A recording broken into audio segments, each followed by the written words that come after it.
Good morning, good morning, good morning. This is Reverend Sylvester Hampton, once again, one man of God unfiltered. Welcome to my channel. This lesson is going to be having a good time in each other. Having a good time in each other. This lesson is coming from my daughter and son-in-law.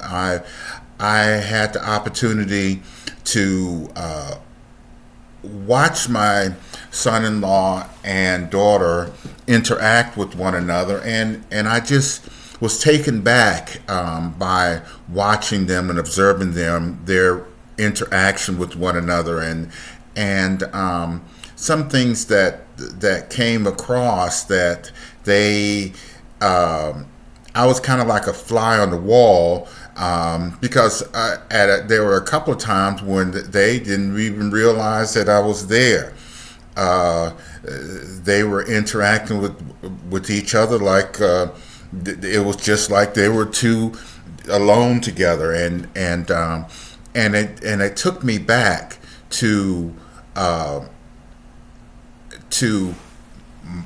my marriage and my interaction, and I said to myself, God, maybe, just maybe, if we were together and got a chance to know each other and like they did.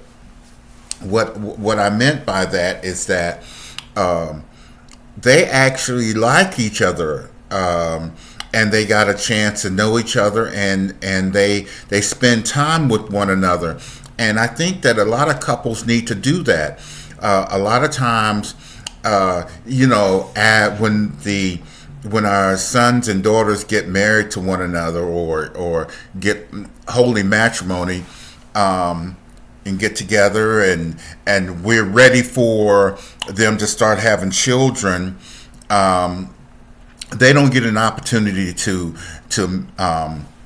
mingle together, to actually get together and know one another before they start having children. That's all I'm saying. And I actually think that that's a good thing, that they do spend the time together to get to know each other before they start having children. And I think that's what they're doing. No one actually asked my son and daughter-in-law, do they want to have children at this time? And I actually think that if they did, they would probably say no. No, I'm not. We're not ready to. And I think that if you men, when you get married, I think that your parents are waiting for the pitter patter of grandchildren's feet to hit the ground, and we all waiting for the grandchildren to be born unsaid, but we're expecting that. So I call it period watching before your wife to have children, to get pregnant right away so that we can be grandparents. And I think that as the head of household, husband, you need to make the announcement and let everyone know we ain't ready to have any children, and I don't want to have children right now. My wife and I have talked. We ain't having no children right now, and cut it like that. Let everybody know so that the parents and your in-laws will stop period watching, and the pressure will be off your wife and you to stop looking for her to be pregnant and everything, so you two can get to know each other and spend time with one another and have fun with one another. I'm kind of envious of your relationship, because you can just you guys have a dog. The only thing you have to worry about is the dog upkeep, and you can go any parts of the world you want to go at a moment's notice, and with one another, and have a good time. You actually really like one another, and you spend time with one another. Um, you both are power couples. Power couples. She's got her business. You have yours, and you two are compatible. You two are seem to mesh together, compatible. I love my son-in-law. He's a son of mine. I trust him with the most precious thing on earth, and that's my daughter. And I have no doubt that he is taking care of my daughter as if I would, and I'm proud of him. Um, I think that as I see them interacting with one another, I'm very impressed. There's no doubt that they like one another. They enjoy talking to one another, and they're friends. Um, and I'm very envious of their relationship. And I really think that with the in-laws, we're sitting up there waiting for a baby to be born, and if the husband would say, "Hey, look, I ain't ready," because no one's asking him and her, "Do you really want to have children now?" And I really think that no, they don't want to have children now. I think that they're having a good time by themselves right now. And the announcement should be made by the head of the household. Now, I ain't ready to have children. We ain't doing that. Period. And I think that the pressure will be off them, and it's on. It's whenever they want to. If they don't ever have children, that's okay with them. That's okay because that's something that they want to do, and that's a decision that they will make. There's nothing wrong. The world's not going to come to an end. There's nothing that says that a couple need to have children. Period. Cut and dry. There is nothing that says that. Amen. So it's up to the individual couple. It's up to the head of the household. And if he doesn't want to have any children, there's nothing wrong with that. Okay, he's not demonized, or there's nothing saying that you got to have children to be a family. You are happy within each other. That's the most important thing. There are so many couples that have children that are broken apart. So children are not the deciding factor, or rather not a family is going to stay together. Okay? So get that out of your mind.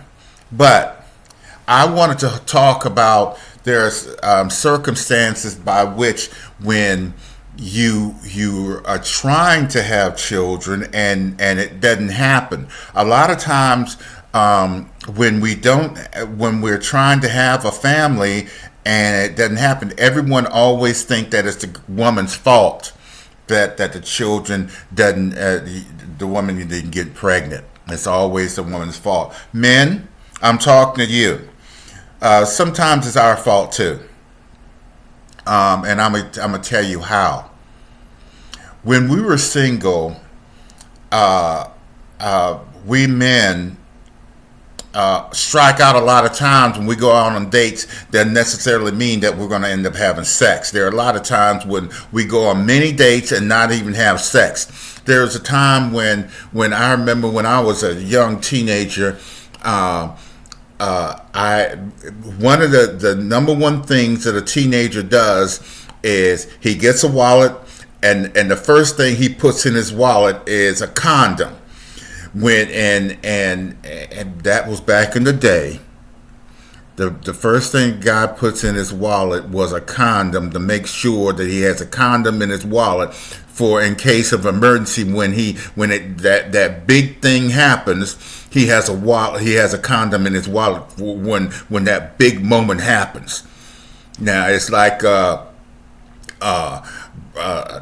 break the break glass in case of emergency. That emergency condom in your wallet was in case of an emergency. But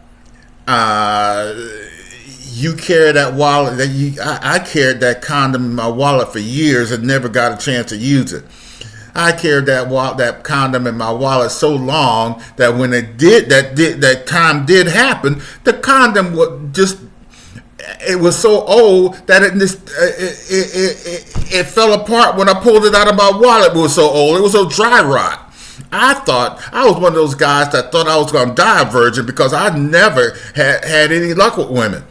I didn't have a big afro like the Jackson 5s back in those days. I could not get my afro to grow big. My hair was always to my head. I couldn't get no girlfriend to like me or anything like that. So I was a pitiful sight. I was kind of like, when I see the everyone hates Chris, that was me. I was Chris. Everyone hates Sylvester. I couldn't get a girlfriend. I was one of those guys that never had luck with the girls. I was always the friend guy that all the girls liked, and I was always the friend of the girls that they confide in.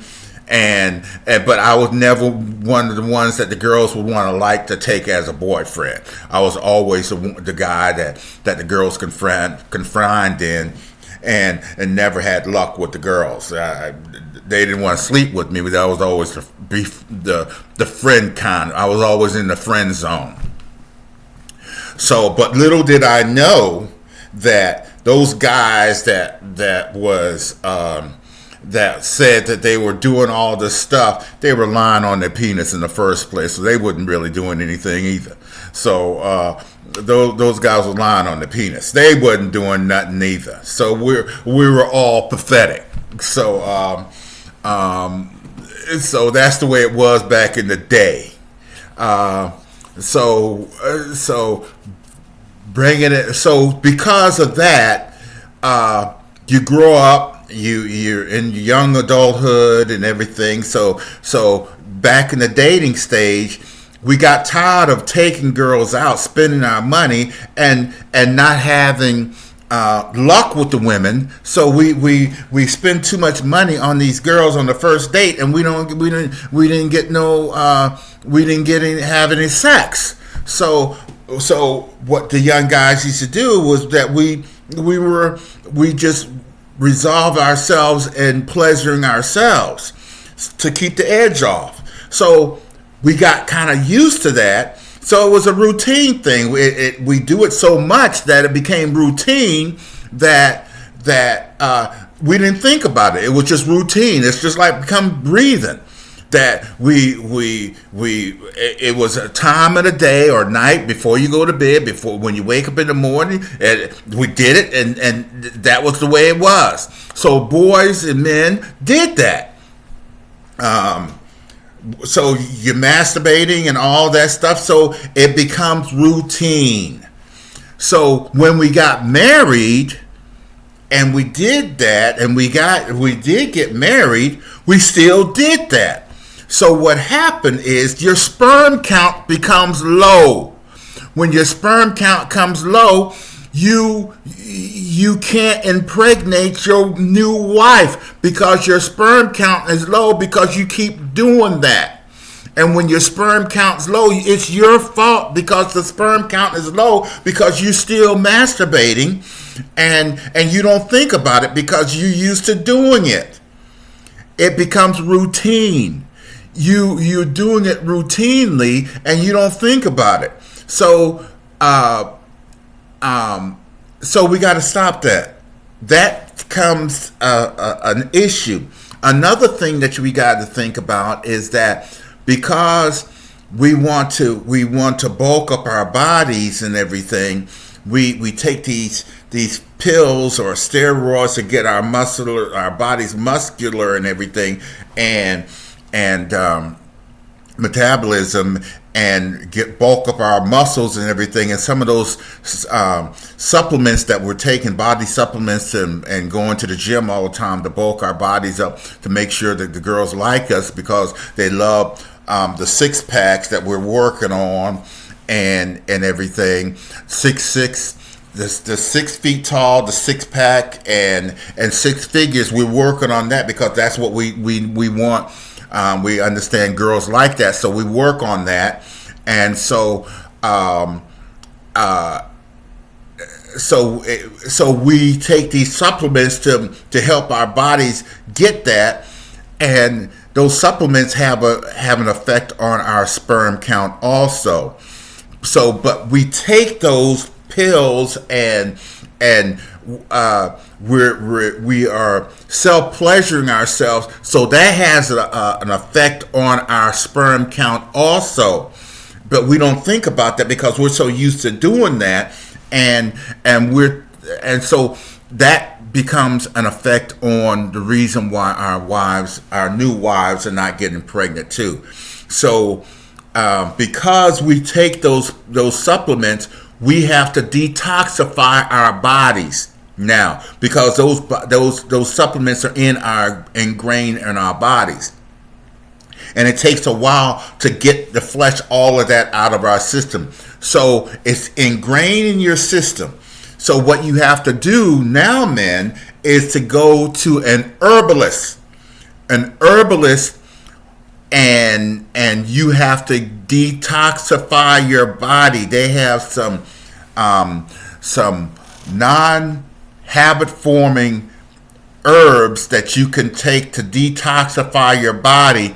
And it probably sometimes it takes anywhere from 30 to 60 days to completely detoxify your body, to get all that junk out of your body, and get your body normal, so that your sperm count will start coming back to where it's supposed to be, so that and stop the masturbating, so to get your sperm count up so that you can impregnate your wife. So sometimes it's our fault. Okay, so I'm talking to men because I'm talking to you. I'm talking to you as unfiltered as I can get. So you know what I'm talking about. Stop. So you want to get your have children. Sometimes it's our fault. So you know what you're doing, and stop and get your body together. Detoxify your body. Go to an herbalist. Detoxify your body. Go to a doctor to check out to see if your sperm count is up. A lot of men hate going to a doctor and admitting that it's our fault. Okay, it could be both parties' fault. Both parties maybe need to work on some things because as single, there's some habits that we both have developed, and some of the foods and the diets that we have developed as a single person is not conducive in bringing a life forward. So both parties need to improve on their diet intake to produce a life because of our diet. Okay, so it could be both parties. Okay, so God put us together to produce life. Okay, normally. Okay, so it don't take a brain scientist to figure out that what we're doing is wrong. Okay, so this is something that we need to work on and to be honest with one another. Okay, so I just want to say that and get that out of the way. If that's in case you want to have it, because we have to be truthful to one another, men. And it's not all the woman's fault. Okay, I want you to know that I'm so happy that we all are together on this channel. I'm glad that you allowed me to spend this time with you. Us men need to go to the doctor and check it out to see if we are all together and if we got ourselves together. And don't be afraid to let people know that you don't want children. You are happy where you are. There's nothing wrong with not wanting children. That's on you. You're the head of the household. You're the Lord of your house. And if you don't want children, nobody's not going to say why. That's if they do have the balls to ask you as the head of household why, you say because I said so. I don't have to explain to you. I'm the head of my household. It's between me and my wife. Period. You ain't got to explain nothing. You in charge of your household. They're not gonna help you upkeep your child. That's you. That's your child.